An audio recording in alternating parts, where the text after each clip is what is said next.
Alors, alors, ce soir, on va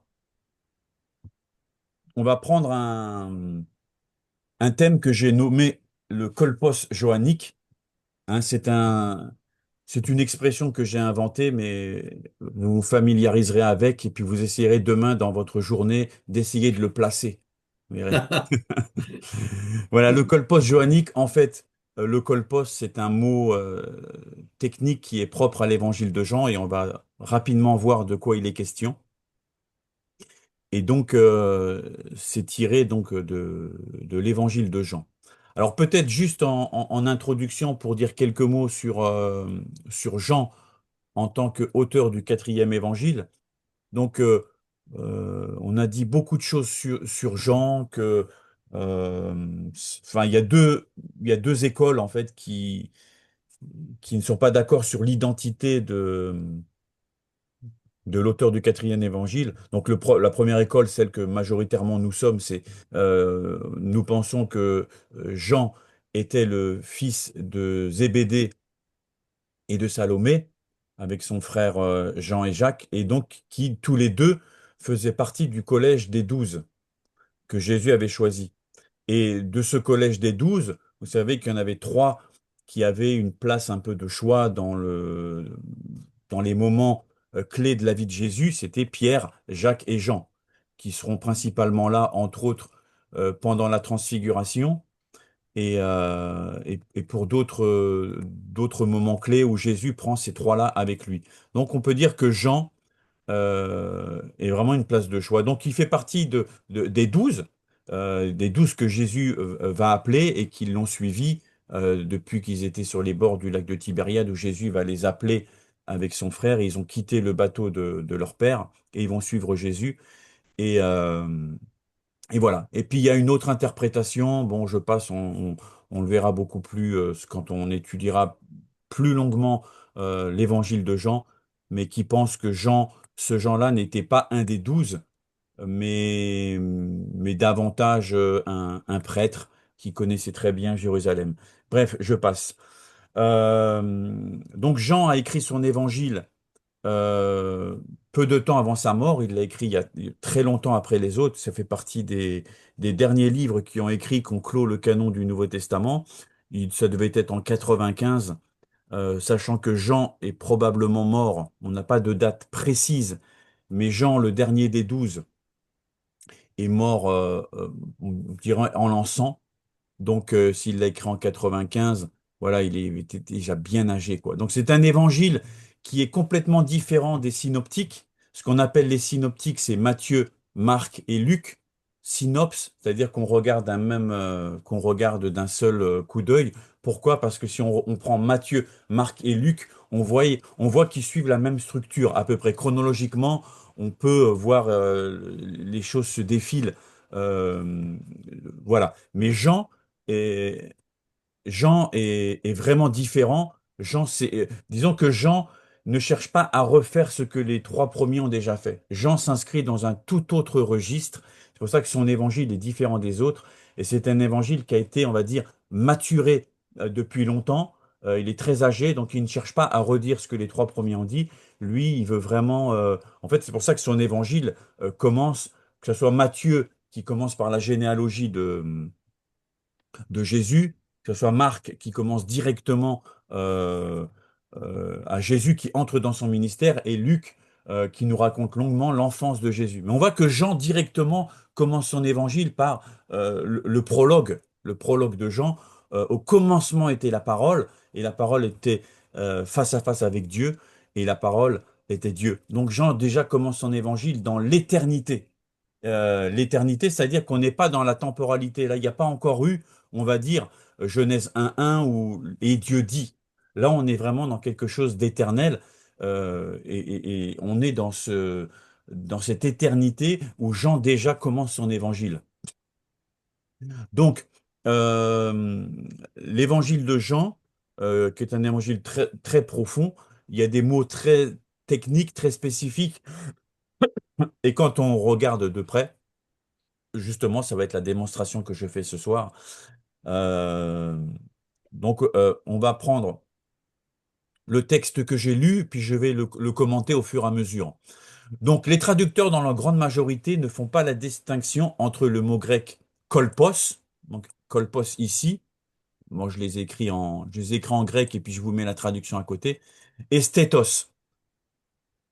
Si vous prenez dans les traductions, généralement, il y a des traducteurs, mais ils sont pas nombreux, qui font la distinction quand c'est kolpos, utiliser un autre mot, et quand c'est stétos, voilà. Mais généralement, ils sont traduits dans les deux cas par le saint. Donc, commençons par le premier, stétos, qui désigne la partie du corps, celle que l'on appelle chez l'homme la poitrine, mais au sens plus large, le thorax. C'est vraiment cette partie-là, du corps et que l'on désigne pour la femme par le sein. Alors généralement, c'était aussi une discussion, savoir qu'est-ce que est préférable, est-ce que mettre ses poitrines pour un homme, parce que c'est à un moment Jésus va se poser sur la poitrine de Jésus. Donc est-ce que c'est mieux d'utiliser pour un homme poitrine, sein? Vous voyez, c'est toutes des discussions qui sont technique, mais donc j'ai préféré utiliser le mot la poitrine pour l'homme et le sein pour la femme. Donc le mot stétos, que l'on traduit par la partie du corps, revient 5 fois dans le Nouveau Testament. Donc je vous ai mis les cinq occurrences. On voit là dans Luc 13 que euh, le collecteur d'impôts n'osait pas lever les yeux, il se frappait la poitrine. Donc là, on comprend très clairement que stétos, c'est cette partie-là du corps, donc la poitrine. Luc 23, 48, les foules qui assistent à la scène, vous savez, sur la Via Dolorosa, quand Jésus va aller sur le mont Golgotha, il y a ces femmes qui pleurent et, et Jésus enfin, il y a ces femmes qui se frappent la poitrine et ces gens qui s'en vont en se frappant la poitrine. Stétos, toujours stétos. Et puis on a dans Jean 13, 25, là on a deux mots, mais on les verra après.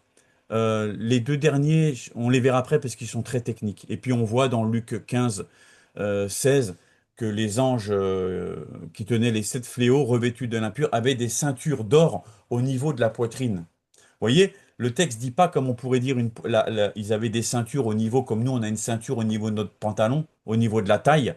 Euh, Là, dans Jean, on voit que ces anges avaient des ceintures d'or à ce niveau-là. C'était voilà, c'est juste pour remettre dans le contexte. Donc, nous voyons sans grande difficulté que dans les passages ci-dessus, il est bien question de la poitrine comme étant la partie du corps. Donc, jusqu'à là, pas de problème. Vous êtes d'accord avec moi? Maintenant, le deuxième mot, kolpos, qui lui revient 6 fois, et il désigne, ce mot kolpos, une cavité, un lieu secret, un renfoncement. C'est l'idée de l'intimité, c'est l'idée de la matrice même, c'est l'organe sexuel féminin. Si vous tapez littéralement kolpos, vous verrez que kolpos, ça sera vous verrez l'organe génital de la femme qu'on étudie en anatomie. Donc, c'est très intéressant, hein? Et littéralement en grec, c'est le mot vagin. Donc, cette partie intérieure cachait la partie matricielle du corps de la femme. Donc, il représente en quelque sorte le mot kolpos, euh, ce que je dirais, je reprends où je suis, en quelque sorte, voilà, un lieu d'accueil, un lieu de formation et de passage pour l'accouchement. Il est traduit, comme nous l'avons dit, par dans le sein, et c'est pas forcément ce qui est le mieux adapté, parce qu'il faudra encore comprendre dans la tête du lecteur quand il lit ça, qu'est-ce que ça veut dire. Par exemple, on a dans euh, Lazare, vous savez, le riche et Lazare, Lazare va être transporté par les anges dans le sein d'Abraham. Là, on retrouve kolpos. Donc, Lazare va être porté dans le kolpos d'Abraham. Donc, si je traduis quelqu'un, alors vous faites abstraction de ce que je vous ai donné comme traduction de kolpos, mais qu'est-ce que le lecteur normal, quand il lit dans sa Bible, alors Lazare fut porté dans le sein d'Abraham? Qu'est-ce que ça évoque pour lui? Si vous voulez répondre, hein, il n'y a pas de piège, hein, mais c'est simplement, même dans votre compréhension, quand on dit Lazare est dans le sein d'Abraham, comment vous comprenez?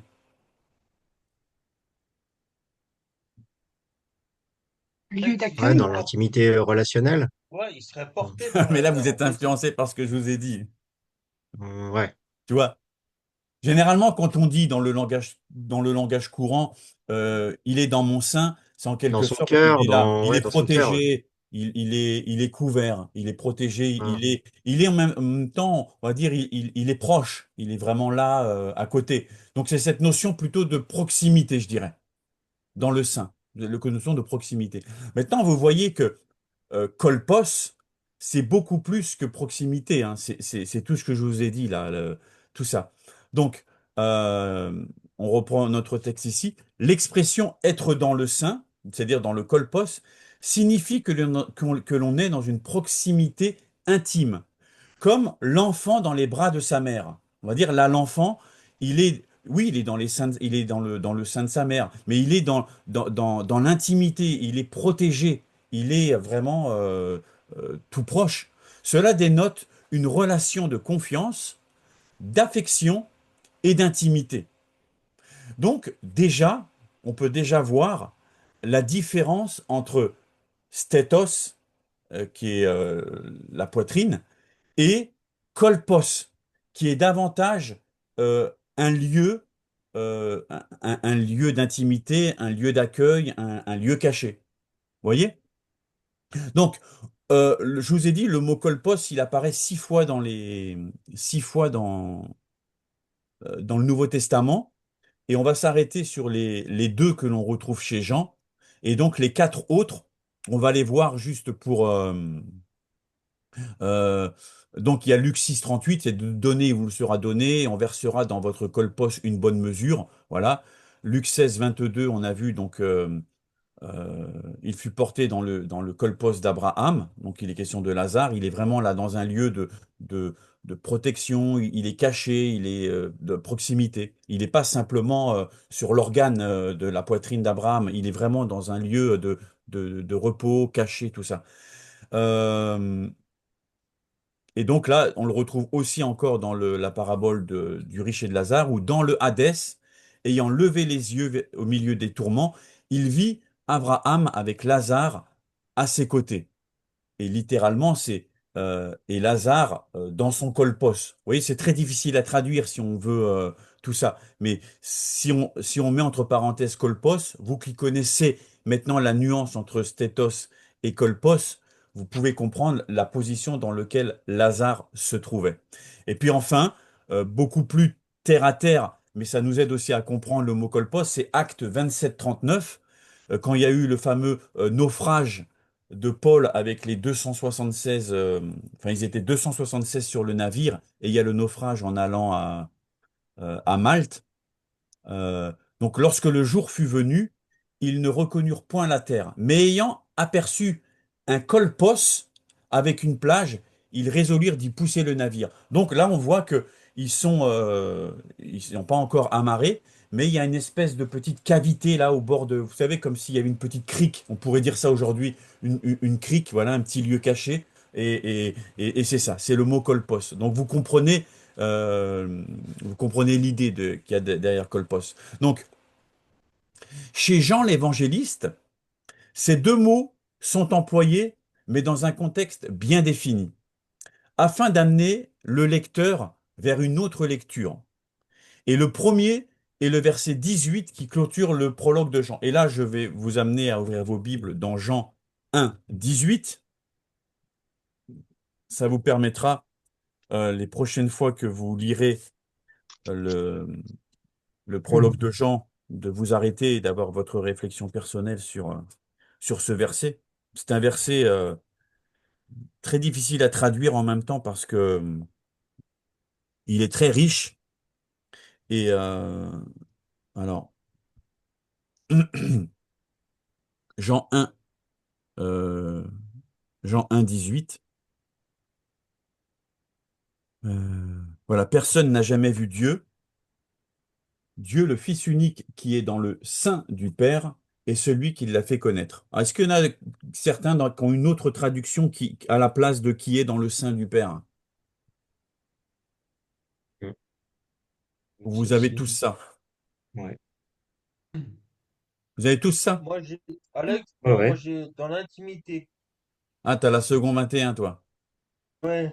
Ah, ouais, très bien. Très bien. Eh ben, voyez là la seconde 21. moi. Comment? Dans le secret, mais c'est ta traduction. Ah oui, si tu as ma traduction, c'est sûr que je l'ai traduit comme ça. Mais tu vois, Maxime, et la seconde 21, et ils sont très rares les traductions, les traducteurs qui ont relevé justement la profondeur de Colpos. Parce que je pense qu'ils ont compris et ils ont fait le lien. Mais ils l'ont pas fait juste après. Donc, vous comprenez, là, Jean utilise le mot Colpos. Donc, vous voyez sur le tableau, tout le monde voit ici, là, ce que j'ai stabiloté. Mhm. Donc, c'est Darby. Personne n'a jamais vu Dieu. Le Fils unique qui est dans le kolpos. Donc, comprenez bien, parce que là, on est vraiment au cœur du sujet. Jean nous dit que Jésus est dans le kolpos du Père et que c'est de cette position-là, enfin, dans cet état-là, que il va révéler le Père. Parce que Jésus, en fait, il est celui qui va faire l'exégèse du Père. C'est lui qui va raconter le Père. Qui mieux que celui qui a été plus que dans le sein, qui a été vraiment dans l'intimité. On peut aller, on peut pousser très loin, parce que vous allez comprendre que, je vous ai dit tout à l'heure, kolpos, c'est littéralement la matrice. C'est l'organe féminin. C'est là où la vie est construite. D'accord? Donc, Jésus, il a été premièrement dans la matrice du Père, c'est-à-dire il était dans le secret. On peut traduire dans le secret, c'est juste. Comme la seconde 21, Jésus était dans l'intimité du Père, c'est très bon aussi. Et moi, j'ai traduit dans le secret, parce que voilà, c'était un choix de traduction, et j'ai trouvé dans le secret quelque chose de caché, quelque chose qui est à l'intérieur, qui était très juste. Et vous savez, après l'incarnation, donc Jésus va venir sur terre, enfin ce qu'on appelle l'incarnation, c'est-à-dire il va venir en chair. C'est tout Jean 1,14, il va dire, et la parole a été faite chair et elle habitait parmi nous. Voyez? Mais comprenons que Jésus est le mieux et à même de nous parler du Père parce il a été dans son intimité. Donc Jean utilise volontairement le mot kolpos. Maintenant, prenons la Bible Martin, par exemple. Je ne sais pas s'il y en a qui doivent l'utiliser, je pense pas beaucoup, mais si je prends maintenant Jean 13, versets 23, 24 et 25, vous pourrez prendre dans vos Bibles et puis vous allez justement voir si votre traduction euh, marque bien la différence. Donc Jean 13, versets 24 et 25. Donc vous gardez votre doigt, Jean 13, verset 24, verset 23.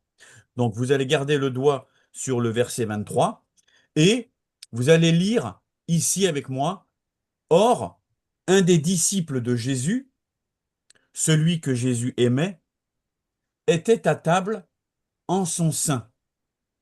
Alors ça, c'est Martin qui traduit en son sein. Mais regardez, le grec dit kolpos. D'accord? Maintenant, regardez le verset 25. Mhm. Alors, chez Martin, lui donc, étant penché dans le stétos de Jésus, lui dit qui est-ce? On pourrait dire, c'est pratiquement la même phrase. On pourrait se dire pourquoi Jean il se répète? Parce qu'au verset 23, il dit, Or, un des disciples que Jésus aimait était couché sur le sein de Jésus. Et puis verset 25, il dit, Or, ce disciple s'étant penché sur la poitrine de Jésus. Vous voyez, c'est la même phrase. C'est la même phrase. Mais il y a une différence.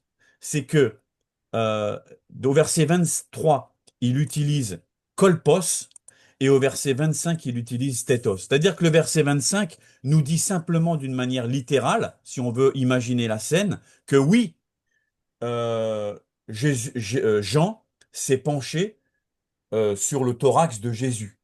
C'est-à-dire, il s'est véritablement, et encore, je crois, je vais prendre ma traduction parce que j'ai même été plus loin dans la traduction parce qu'il faut aussi se remettre dans le contexte.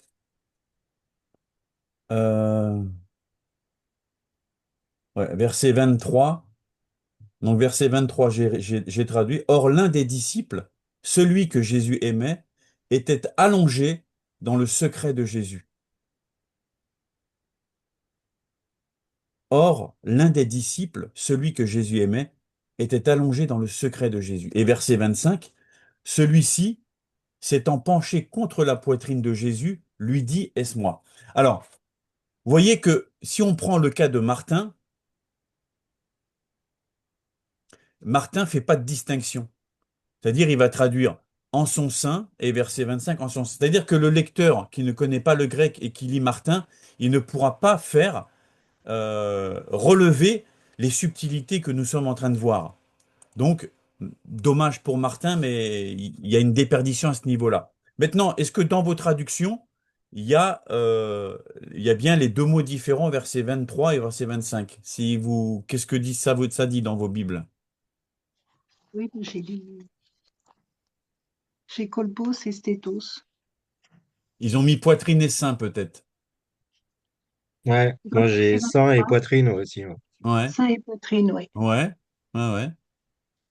Bon, c'est pas mal. Ça montre que, au moins, on peut se dire, c'est pas le même mot utilisé.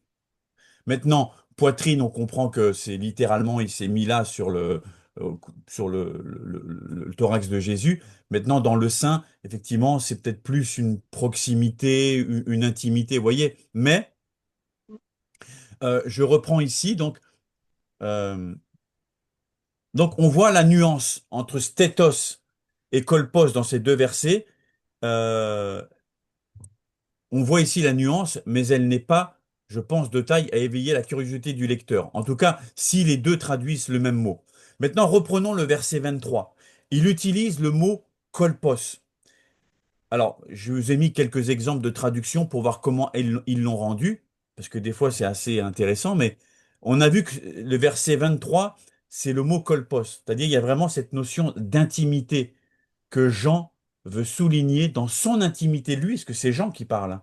C'est-à-dire Jean, dans le verset 23, qu'est-ce qu'il nous dit?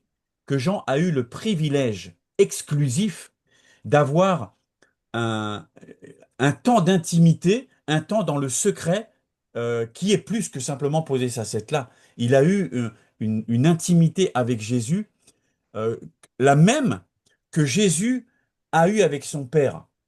Vous voyez, c'est là où on retrouve les deux mots kolpos dans Amen. l'évangile de Jean. Et le lecteur, grec en tout cas à l'époque, et c'était évident qu'il pouvait très facilement faire le lien entre ces deux versets. Donc, second 21, par exemple, aussi bien que au verset 18 tout à l'heure, elle a dit dans l'intimité, c'était très bien, mais regardez ici comment ils rendent le mot stétos, le mot kolpos plutôt. Donc, un des disciples, celui que Jésus aimait, était à table à côté de Jésus. Là, on est vraiment dans une lecture matérialiste, c'est-à-dire que on a complètement perdu la notion du kolpos, d'intimité, par quelque chose de très terre à terre.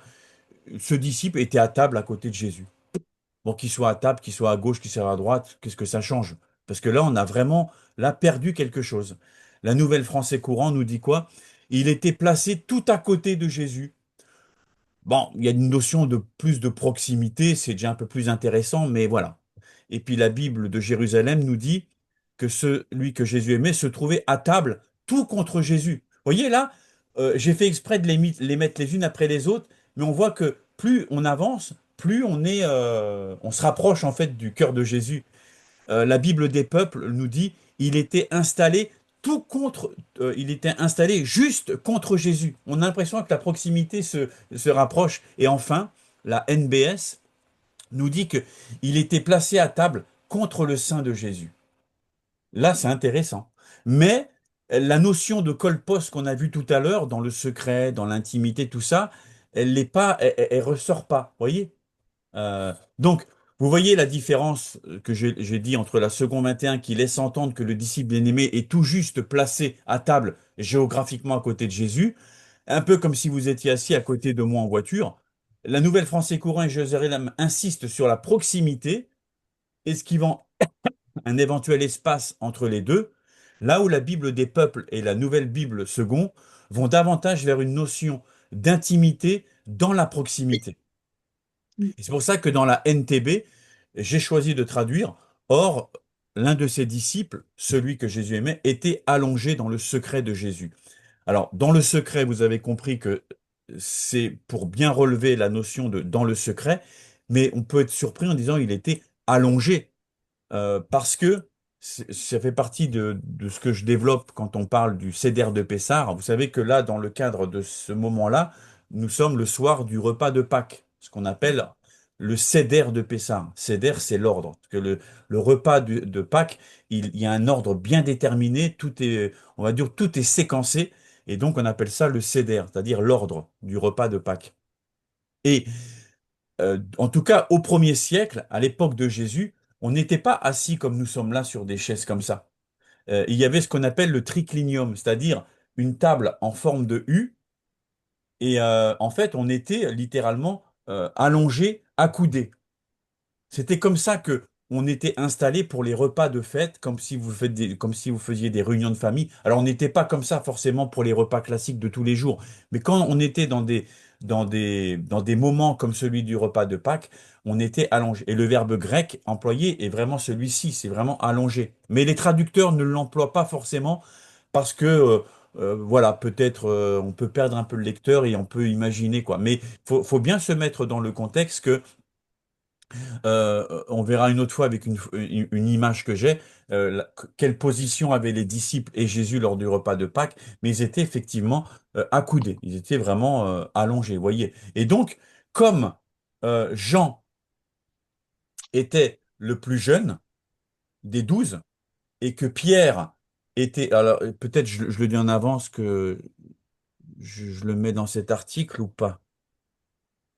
Non, je le mets pas dans cet article, mais juste pour que vous puissiez comprendre le contexte, c'est que dans le repas de Pâques, dans les repas de la famille, même dans les familles juives, il y avait toujours l'aîné qui était à gauche, et en fait, par ordre de naissance, ce qui faisait que Jésus avait à sa gauche et à sa droite le plus âgé et le plus jeune.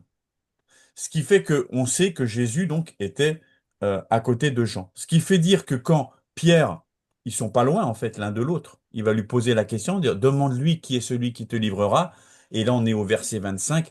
Alors littéralement Jean va s'incliner et en s'inclinant il va avoir sa tête qui va se poser sur le thorax de Jésus et il va pouvoir lui parler. Et et donc, ça, c'est pour dire que Jean, par rapport aux autres, était, donc je vous ai dit, c'est ce qui nous permet de dire que Jean était le plus jeune des 12 et que Pierre était le plus âgé des 12. Et on voit souvent dans l'évangile de Jean, d'ailleurs, c'est ça qui est aussi intéressant, c'est qu'ils vont toujours en paix, ils vont toujours de pair. On voit souvent Pierre et Jean qui courent, par exemple, au tombeau, et Jean est le plus rapide, tout ça. Et il y a beaucoup d'épisodes comme ça où Pierre et Jean sont ensemble. Peut-être pour dire que c'est tous, ils représentent en même temps tous, mais voilà, Jean était le plus jeune. C'est pour ça que, en même temps, il est mort certainement le dernier, pas comme les autres qui, beaucoup sont morts par le martyr. Mais Jean, voilà, et comme il était le plus jeune, il a vécu très longtemps. Donc, euh, qu'est-ce que je voulais dire? On va reprendre le texte. Donc, Jean est considéré comme un théologien. Théologien, c'est peut-être un mot barbare pour certains, mais voilà, il faut simplement comprendre. Théo, c'est ni plus ni moins Dieu, et logos, c'est souvent la parole ou l'étude. Quand on dit on fait de la théologie, on dit on va étudier Dieu. Bon, c'est beaucoup plus que Dieu en fait, c'est étudier tout ce qui touche à la doctrine de Dieu. Et donc quand on dit que Jean est un théologien, c'est que Jean est celui qui connaît la parole, c'est-à-dire le logos de Dieu. On a ça dans son prologue. Donc c'est ce qui fait dire que Jean est vraiment un théologien au sens noble du terme. Son évangile va être appelé par Clément d'Alexandrie l'évangile spirituel. Je vous ai dit en introduction que Jean veut nous amener sur un autre terrain qui est pas celui du terrain narratif ou biographique de Jésus comme celui des trois premiers évangiles. Jean veut nous amener plus loin, plus haut. Il veut nous amener vers une autre interprétation. Une interprétation qui, dans dans ce que Jean va nous dire, par exemple, on a uniquement 7 miracles qui sont recensés dans l'évangile de Jean, et Jean les sélectionne bien précisément parce qu'ils ont un sens théologique pour lui. Et quand on voit que les noces de Cana, par exemple, il le choisit parce qu'en même temps c'est le premier signe, mais qui est en lien avec tout le ministère de Jésus et l'accomplissement et l'aboutissement de son ministère. Donc on voit que Jean, c'est pas simplement un miracle que Jean veut nous raconter, c'est davantage un signe. D'ailleurs, le mot miracle n'apparaît jamais dans l'évangile de Jean. C'est toujours le mot signe, parce que derrière le miracle, en quelque sorte, il y a toujours une signification. D'accord? Donc, le kolpos, ces gens, a une signification profonde.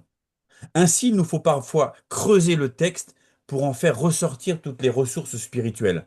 Donc, on a vu que dans le prologue, on a vu que dans le prologue, le logos, qui est le Fils de toute éternité, il est la parole de Dieu et la parole qui sera faite chair, hein, il est, ce logos, il est dans le kolpos du Père. Il veut dire par là qu'avant l'incarnation, qu'on trouve au verset 14 du prologue, hein. Donc quand je dis le prologue, c'est que je l'utilise souvent, mais pour que ça rentre bien, quand on parle du prologue de Jean, c'est les 18 premiers versets de l'évangile de Jean. Et après commence le récit. Donc, on voit que dans ce prologue, au verset 14, avant l'incarnation, le Fils unique, on a vu ça au verset 18, il est donc dans la matrice, dans l'intimité, dans le secret.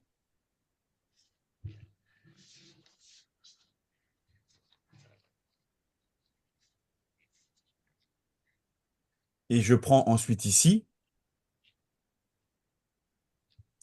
euh, vous lirez, parce que je ne veux pas tout dire, parce que des fois on peut ouvrir des parenthèses qui peuvent être un peu longues, mais euh, ici, ainsi, Jean, dans ce verset 18 qu'on a lu, emploie le mot kolpos dans le sens du lieu, dans le sens où la vie est engendrée, où la vie va être tissée dans le secret, dans l'intimité, et c'est de cet endroit caché, là où le Fils sera, que lui sera communiqué tout ce que lui-même sera à même d'expliquer, car il l'a lui-même expérimenté de l'intérieur. Et je pose la question, pourquoi Jésus est-il à même de nous expliquer le Père? Et quand je dis expliquer, comprenez bien en grec que c'est le dernier mot de Jean 1,18. Il est souvent traduit qui nous l'a fait connaître ou qui nous l'a... Comment j'ai dans cette Bible-là? Jean 1,18 est celui qui l'a fait connaître. Mais voyez, connaître, le mot il est beaucoup plus riche, c'est exegomai. C'est littéralement expliquer, raconter, révéler et faire connaître aussi. Mais voilà. Et personne d'autre que le Fils ne pouvait mieux nous l'expliquer. Donc, ce privilège qu'a eu Jean par rapport aux autres disciples, qui eux aussi étaient présents dans le repas de ce dernier repas que Jésus avec les 12. Mais Jean a eu ce privilège exclusif, unique, d'avoir eu un kolpos. C'est ce que j'appelle de cet article le kolpos johannique. Et j'ai noté ici, Jean a eu ce moment privilégié qui n'a certainement duré que quelques secondes ou quelques minutes, on ne sait pas, mais qui a pris une dimension intemporelle pour lui. Là, sa tête posée contre la poitrine de son Seigneur pour y entendre les battements de son cœur. Et je pense, hein, on peut imaginer tout, mais je pense que ce moment-là, c'est comme si le temps pour Jean s'était arrêté. C'est comme si, durant ce bref instant, il a pu télécharger toute la profondeur, toute la richesse de ce qui allait en fait donner cet évangile que nous pouvons lire. Parce que ça, il ne peut pas le sortir de nulle part. Il faut quelqu'un qui ait vraiment vécu quelque chose d'intime pour pouvoir ressortir ça. C'est un évangile tellement profond, une vie entière ne suffit pas. Donc, je vous ai dit que Jean avait 16, 18 ans, etc. Donc, à partir de là, qui mieux que lui est à même de nous expliquer la relation du Père et du Fils? Je vous ai dit, Jésus est capable de nous rapporter, de nous expliquer le Père. Qui m'a vu a vu le Père. Enfin, c'est majoritairement dans l'évangile de Jean que l'on retrouve ces rapports entre Jésus et son Père. Donc, Jésus est le mieux placé pour parler de son Père. Je ne vois rien faire d'autre que ce que je vois faire de mon Père. Moi et le Père, nous sommes un. Vous voyez? Parce que Jésus était dans le colpos de son Père, lui-même est à même à mieux de communiquer. Donc, de même, ce que j'ai mis ici, qui mieux que Jean, qui a pu être dans le colpos de Jésus, et, et mieux à même lui-même déjà de nous rapporter ces paroles-là dans son évangile parce que il les a en quelque sorte téléchargées, comprenez comment je le dis, euh, mais il l'a expérimenté lui-même. Et le passage de Jean 5, 19 à 20 par exemple, ne peut provenir que de quelqu'un qui a été dans l'intimité du Fils. Autrement, on ne peut pas rapporter ces propos. Ils viennent d'un homme qui a vécu une expérience inoubliable et qui ne peut laisser un évangile inaltérable. Et là, je dis quelque chose qui m'a amené dans ma réflexion de ce privilège qu'a eu Jean dans ce moment, dans ce colpos.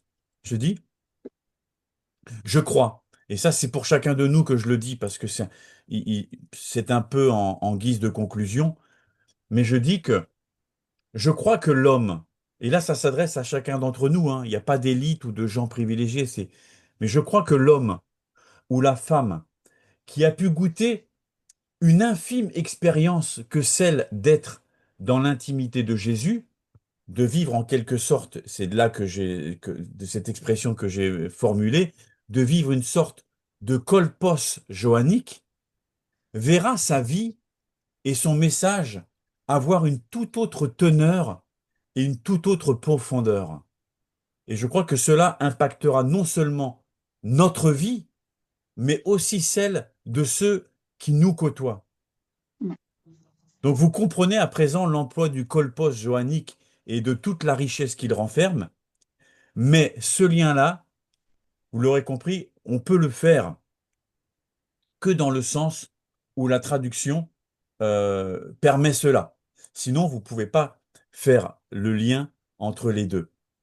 Donc, ce que je voulais vous partager, c'était vraiment cette expérience euh, unique que Jésus a eue avec son Père et que Jean a eue avec Jésus.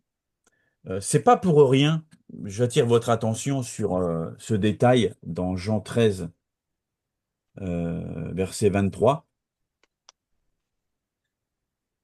où il dit, Or, l'un des disciples, alors on peut s'interroger, et énormément se sont interrogés avant nous, pour dire si c'est Jean qui a écrit l'Évangile, il ne se nomme jamais. Mm. Or, on considère que c'est lui qui l'a écrit. Donc, mais il dit, Or, l'un de ses disciples, parlant de lui, il le désigne comme celui que Jésus aimait. C'est un détail important, parce que cette expression, le disciple que Jésus aimait, se retrouve 3 ou 4 fois, et c'est intéressant de voir à quel moment Jean les place. Parce qu'il n'y a pas de hasard, surtout chez Jean. Et on s'est interrogé, et même si vous lisez des commentaires sur Jean, vous verrez que, en fait, ce disciple que Jésus aimait, on sait que c'est Jean. Mais si Jean emploie cette expression, le disciple que Jésus aimait, c'est qu'il veut nous amener beaucoup plus loin. Et ça, c'est typique chez Jean. Et ce qui a amené certains commentateurs de dire que qui est ce disciple que Jésus aimait? Bah, en fait, ça peut être vous, comme ça peut être moi. En fait, c'est nous qui nous sentons aimés du Seigneur. C'est-à-dire que si Jean utilise à ce verset 23 le disciple que Jésus aimait, c'est pour nous dire que nous aussi, nous devrions aspirer à vivre une expérience comme celle que Jean a fait.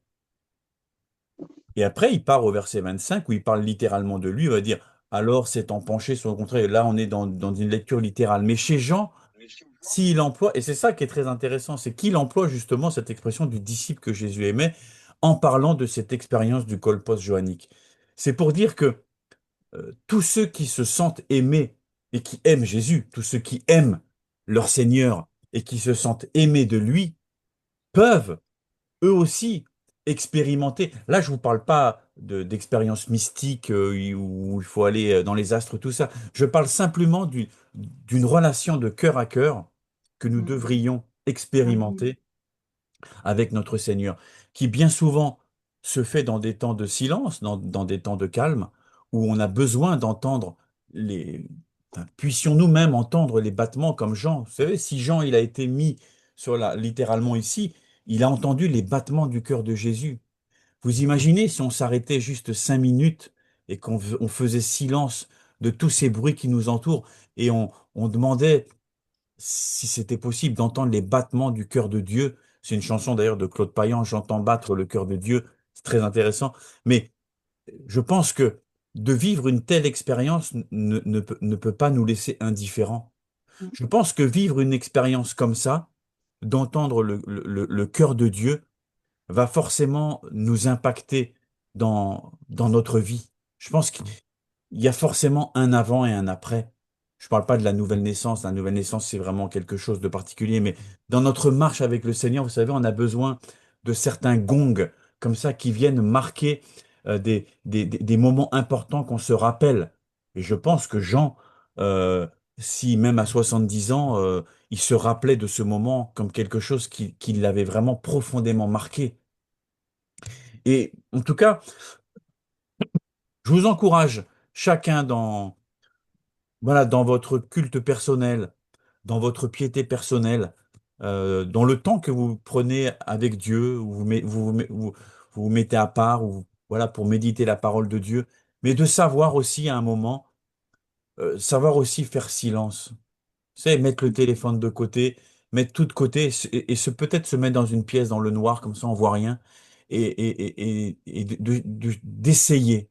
Pas chercher, hein, c'est pas des efforts mécaniques, quelque chose comme ça, mais disons plutôt de se tenir disponible devant Dieu. C'est peut-être mieux comme ça.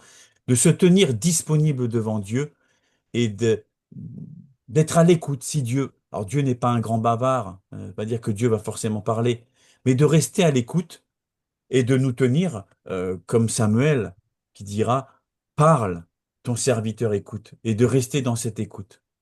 Et vous savez, même qu'après, vous reprenez vos activités, on a toujours nos oreilles spirituelles qui sont toujours quand même attentives pour entendre. C'est pas parce qu'on n'est plus dans le silence, dans notre chambre, dans le noir, que c'est forcément à ce moment-là que Dieu va nous parler, et que s'il nous a pas parlé à ce moment-là, bah, il nous parlera pas. Non, parce que Dieu peut peut-être vous parler quand vous allez descendre l'escalier à ce moment-là. Faut toujours être euh, faut toujours être disponible pour le Seigneur, même quand on fait nos courses, même qu'on conduit. Faut toujours être disponible. Et ça peut être une prière que l'on fait le matin au réveil, dire Seigneur, voilà toute cette journée qui se présente devant moi. Euh, je veux me tenir disponible devant toi malgré le travail que je vais faire, voilà, bah, toutes ces occupations. Je veux avoir euh, une oreille disponible pour toi. Et puis on va peut-être terminer avec, j'ai ce verset qui vient. C'est dans Ésaïe 50, verset 4. Ésaïe 50, verset 4, c'est un verset que j'ai appris par cœur parce que il y a des versets qu'il faut apprendre par cœur, qui, quand vous marchez ou quand tout ça, ou même quand on est là, ils peuvent revenir et vous pouvez tout de suite euh, dégainer en quelque sorte. Donc Ésaïe 50, verset 4, et puis vous allez l'apprendre par cœur, vous le notez sur vos cahiers, et puis vous l'apprenez par cœur, Ésaïe 50, verset 4. Et moi, il fait partie de mes prières. C'est une prière pour moi, ce passage. Et souvent, je ne fais pas d'une manière mécanique, hein, mais souvent, je le rappelle à ma mémoire et il est une prière. Et il est une prière que nous allons faire ce soir. On va terminer sur ça. Puis après, on pourra partager s'il y en a qui le veulent. Mais on va le lire comme une prière. Le Seigneur l'Éternel m'a donné une langue exercée. Le Seigneur l'Éternel t'a donné, à toi Maxime, à toi David, à toi Estelle, à toi David, à toi Patrick, à chacun de vous ici, l'Éternel t'a donné une langue exercée pour que tu puisses soutenir par la parole celui qui est abattu, celui qui est triste, celui qui est découragé. Il éveille chaque matin, il éveille mon oreille pour que tu écoutes, pour que j'écoute comme écoute un disciple. Seigneur, à chacun d'entre nous, tu as donné une langue, et cette langue, elle n'est pas faite pour dire des gros mots, des calomnies, pour mentir. Comme Jacques nous le dira, de la même bouche, il ne peut pas sortir de l'eau douce et de l'eau amère. Mais Seigneur, tu nous as donné une langue qui est habile pour utiliser les bons mots, pour pouvoir encourager un frère, encourager une sœur, encourager un ami. Seigneur, parfois il y a des mots simples, comme courage, tu n'es pas seul, je pense à toi, je prie pour toi. Et c'est des choses des fois simples, mais qui s'expriment à travers cette langue exercée que tu nous as donnée. Et nous voulons, Seigneur, être de ceux qui soutiennent avec notre parole ceux qui sont abattus, ceux qui sont découragés, ceux qui n'ont pas de but dans la vie, ceux qui sont au bord du gouffre. Seigneur, fais de nous des hommes et des femmes habiles par la parole, et qu'au réveil, nous puissions tendre l'oreille pour que nous puissions entendre ce que tu as à nous dire, Seigneur, comme ces disciples qui se tiennent assis devant toi, désireux de recevoir l'instruction de leur Seigneur. Alors merci, Père. Merci pour les profondeurs qu'il y a dans ta parole et que chacun nous puissions vraiment aller encore plus loin dans cette relation que nous avons avec toi. Amen. Amen.